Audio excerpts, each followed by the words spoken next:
A personagem Aspasia, da ópera Mitridate, Rede Ponto, 1770, marca com brilho singular a estreia encenada do jovem Wolfgang Amadeus Mozart na cena operística europeia. Ao compor essa ópera, aos 14 anos de idade, Mozart não apenas demonstra sua precocidade extraordinária, mas revela também uma profunda intuição para as tramas psicológicas e afetivas que atravessam os grandes dramas humanos, principalmente quando encarnados por figuras femininas. Nessa aula, analisaremos Aspasia como figura arquetípica entre política, desejo, liberdade e tragédia na juventude operística de um gênio. Aspasia, então, como um símbolo de tensão trágica entre amor, dever e poder, mas também como figura arquetípica da mulher colocada entre dois mundos, sendo o mundo íntimo e o mundo político. E por isso eu desde já sugiro à militância radical feminista que leia e escute essa ópera com atenção, porque ela é um marco que dá voz a uma mulher em uma sociedade envolta ao machismo e à barbárie. Muito embora, lamentavelmente, eu acho improvável que a militância radical do feminismo pare uma hora com seus textões de Facebook e abra somente ao poder da arte. Inspirada na tragédia Mitridate de 1673 de Jean Racine, a ópera Mitridate Rede Ponto adapta aos palcos italianos o drama histórico de Mitridate VI, rei do Ponto, região onde hoje fica a atual Turquia, célebre por sua resistência militar contra o Império Romano no século I a.C. O libreto de Vittorio Amadeo Cignassanti transforma o material original num enredo de paixões cruzadas, traições familiares e tensões diplomáticas, muitas das quais a gente vê ainda hoje na nossa sociedade.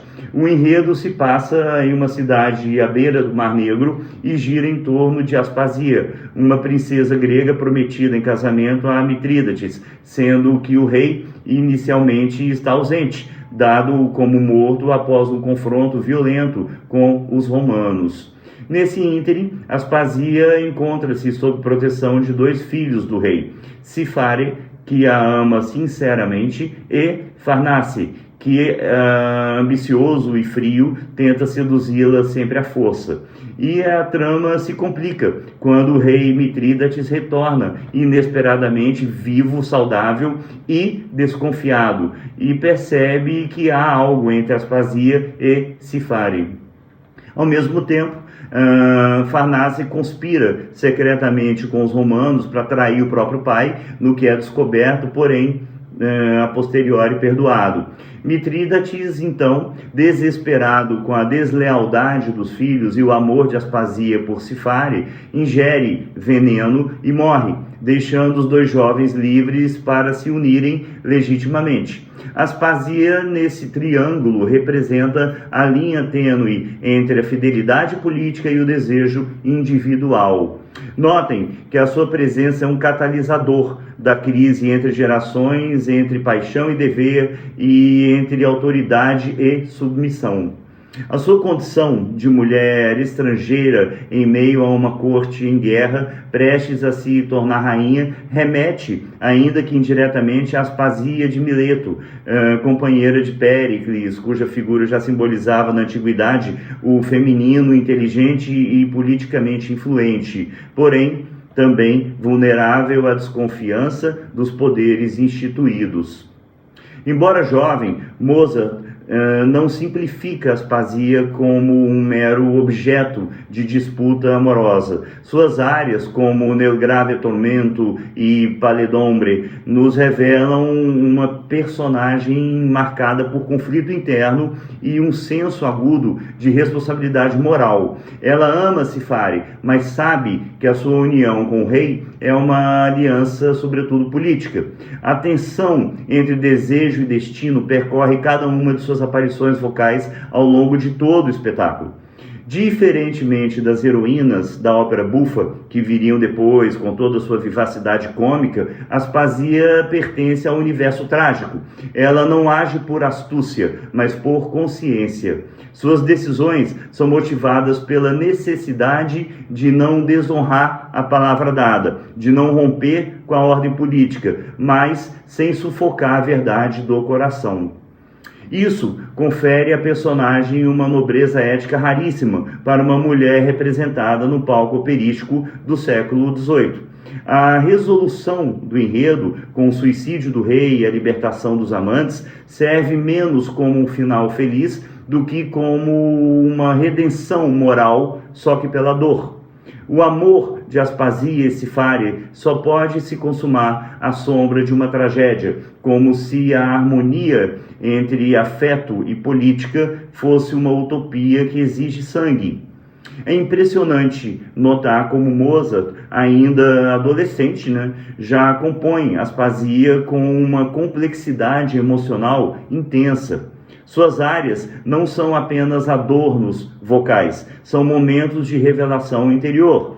Mesmo limitado pelas convenções da ópera, Mozart faz da voz feminina, principalmente, um veículo de subjetividade intensa, antecipando o que mais tarde, muito mais tarde, se tornaria uma das suas marcas, a profundidade psicológica das personagens femininas, como Pamina, em A Flauta Mágica, Dona Elvira, Don Giovanni, ou a Condessa, nas Bodas de Fígaro. Aspasia é, assim, o balão de ensaio dessas futuras heroínas. Ela canta não apenas o amor romântico, mas também o peso da escolha, da renúncia e do sofrimento.